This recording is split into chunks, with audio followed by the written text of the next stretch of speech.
want to focus on while we can't succeed, we can make that very real. Whatever we focus on, we get. Some things you talked about are very real. But what we have to do, again, is condition ourselves to change those beliefs that the outside world is going to determine our success. The only thing that's going to determine it is the inside world. The things that you believe and the actions you take every day are what shape your destiny. And although there will be challenges, there's no doubt. Although people will judge you, there's no doubt. Although the people put up walls, there's no doubt. But you can make it through those walls if you focus on where's the hole. If you focus on how do I get over the wall or under it or around it. And people that succeed focus on what they can do, how to make things work, instead of focusing on, well, it probably won't work anyway, so why even try? If you look for answers, if you focus on answers, you'll get them, but you gotta not give up. You gotta stop making excuses. You gotta take some action. That's what personal power is, the ability to take action in spite of all the fears, in spite of all the reasons why you couldn't make it. You're believing the most limiting thoughts. And you have to remember, we all have a 2-million-year-old brain. And it's not designed to make you happy, it's designed to make you survive. So it's always looking for what's wrong. Remember we played the game Look for Brown, and you all saw beige and called it brown just to feel successful? I said look for red, you saw burgundy, you called it red, so you could get more scores. Whatever you're looking for, seek and ye shall what? Find. It says that in a very good book called The Good Book. And you don't have to be religious to understand this, that this is a fact of life. So if you and I are going to really take things to a different level, we got to see what could mess it up. So the mind could mess it up, but what aspect of the mind? What makes us start to believe those thoughts? What's the emotion that messes us up? What is it? It's absolutely fear. But there's more than this.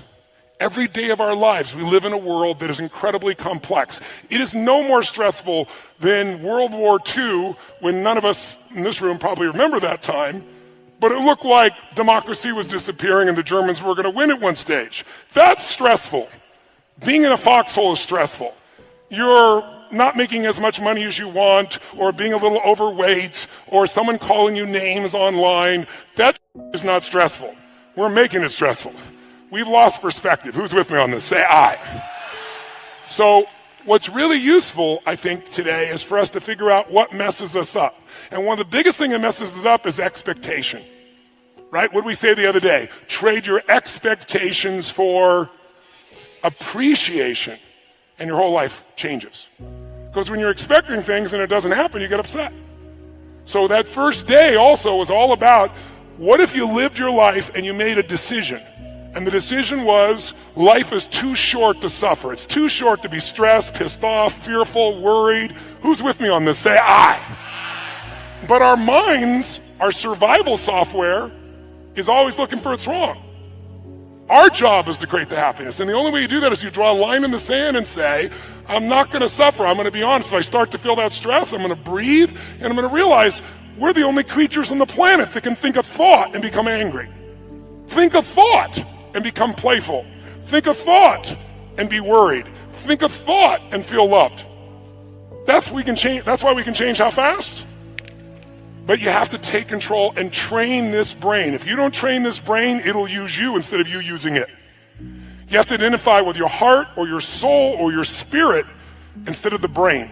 As I said, in China, the heart is the emperor. It is the highest energy. It's the thing that is worshipped, because when you were born, there was no brain. Your heart started beating and there wasn't a brain in you as a fetus. It has its own intelligence. It produces hormones that strengthen your bones. It is the strongest force in your immune system. This is the ticket.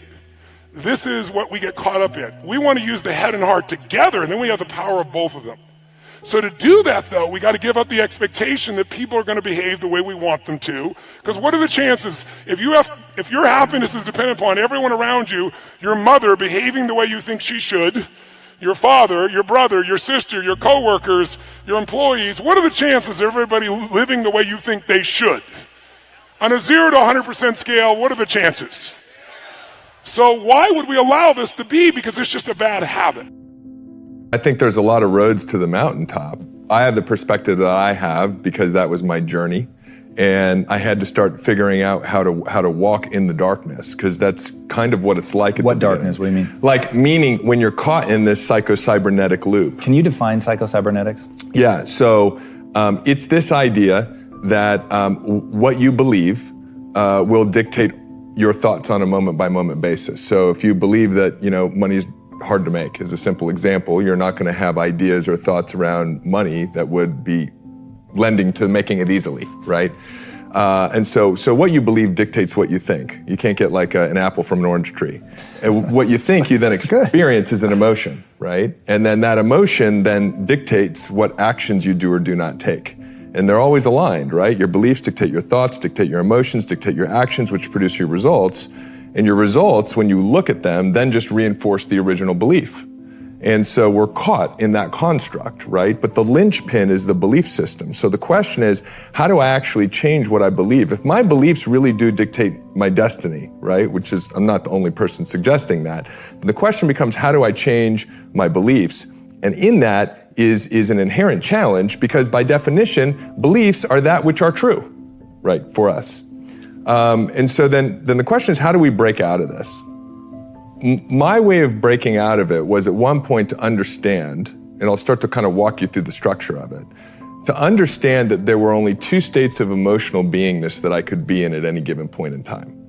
I would either be in a powerful state of being, states like joy, curiosity, excitement, calm, peace, passion, or I would be in a primal state of being, boredom, anger, frustration, some form of fear.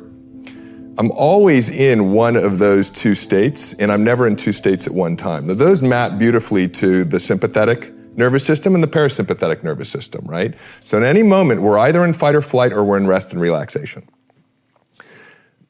Through my journey, what I realized was the only cause of that switch to be flipped was my own thinking. The meaning that I was giving the experience. The experience itself wasn't dictating whether I was in a primal state or a powerful state, whether I was in sympathetic fight or flight or parasympathetic rest and restoration or relaxation. It was the meaning I was giving the experience. And so that meant that all of my personal suffering was within my own control. I needed to start controlling the meaning I was giving the experiences of life. I'm a huge believer in identity driving behaviors. I have a hard time explaining to people, though, how to adopt a new identity. How have you done it in your own life? I think that's the best place to say. My identity, obviously this is a work in progress, right?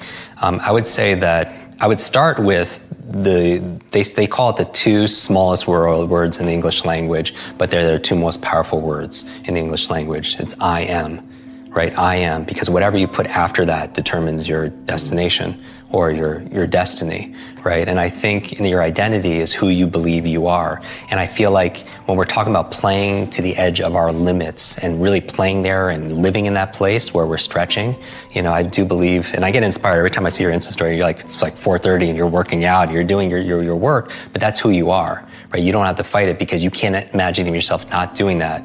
And that's the level of that I think is what's most important. So I would think about going through an exercise, and I've done this with friends. I've had them sit, or in groups, we do these conferences and such, and I have people pair up with someone they don't know, and what they're gonna do is they're gonna do an exercise, I am, and they're gonna talk about, they're literally gonna fill in the blanks for 3 minutes until I call time. Wow. So you have to go and you could do this right now. Like if you were to fill in I am blank, like I would say, I am a student, I am a teacher, I am a son, I am all this. But eventually I'll get to a point where I don't know what else to say. And that's what the real interesting answers come out of, right? Because it's a great way for networking and knowing somebody else. But it also shows us this really big tapestry of our life to the point that we've gotten to right now, where I relate to these aspects of ourselves. And I think it's a nice exercise when we talk about self-awareness being a superpower, really knowing who we think we are. Because if we don't believe that we're a public speaker or we're a great parent or we're a great learner or genius, then we'll never be able to reach our full potential, because that will always be the ceiling that we bump up against.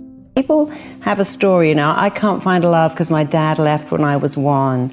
I can't find love because...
my mum preferred my brother.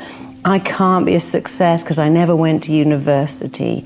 I can't speak in public because I blush. And without understanding, when you describe why you can't, you keep it going. If you keep talking about the symptom, your mind keeps it alive, because whatever you focus on, you get more of. And so a lot of people have language that's completely irrelevant. Like, yes, I know your dad left when you was 1. I know your mother put you up into foster care and didn't love you, but that's then. This is now. And so they have outdated stories, outdated language. I can't do that because... the classic one I held up, oh my God, my boyfriend just ripped out my heart, stamped all over it, killed me. And if I find love again, it will kill me. I'm like, darling, he got bored. And you would have got bored too if you'd stuck around. And that was your starter relationship. Go and find a better one with someone amazing. Everything he loved in you, you didn't take it home with him. It's still there. So don't use that irrelevant, I found love and it killed me when it ended. So I found love, the wrong person, but I'm going to find it again with the right person. It's going to be amazing and compelling. He's going to fall in love with my soul. We're going to be together forever, because you got to turn your mind on, and it loves exciting words, dramatic words, really loves words that make a picture. So if I said to you, you can be the most phenomenal, powerful, awesome, incredible speaker. When you speak on stage, everyone stops to listen. You could hear a pin drop. They look at you. They hear what you're saying. They like you. The mind goes, oh, I like this. I know where I'm going here. But when you go, I'm not bad at speaking. Sometimes I'm quite good. Occasionally, I really get it right. The mind goes, what are you talking about? That's not dramatic enough for me. This is going back sometimes. I think in 1992, we were stuck. But I knew there was more possibility. There was room for growth. And I wanted to figure out if the stuff that I did in the 80s when I was a kid, that broke free, would it work with some of my agents? And so we took 75 agents, randomly. Agents said, hey, do you want to get into a 6-month program to retrain your brain, your subconscious brain, around your beliefs about what is possible for you to achieve, around your habits of what you have to do in order to achieve that. And we focused on retraining their subconscious mind. And so for 6 months, they had to go through a process of listening to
certain audio tapes, reading certain materials every day, and following the process of training their brain, specifically their subconscious brain, which controls 95 to 98% of all of our thoughts, emotions, and behaviors today. And within 6 months, that group increased sales by $100 million. Jesus. $100 million. And I said, holy shit, right? This is working. And so we started to teach. Some of what we teach now in NeuroGym, actually now we have the technologies, we have the systems that are far better than what we did back in the 90s. And we went from 1.2 billion to 4.5 billion a year. And it wasn't because we taught them any more skills to be real estate agents. We taught them how to change the way they thought about themselves. We taught them how to change their habits. Our agents who made $750,000 or more were in front of a client 75% of the time. And when we asked all the agents that weren't in front of more clients, like, why are you doing that? Like, why aren't you in front of people that are going to help you earn more income? Oh, well, we're busy doing this and doing this and doing this, and they had stories and excuses and reasons why.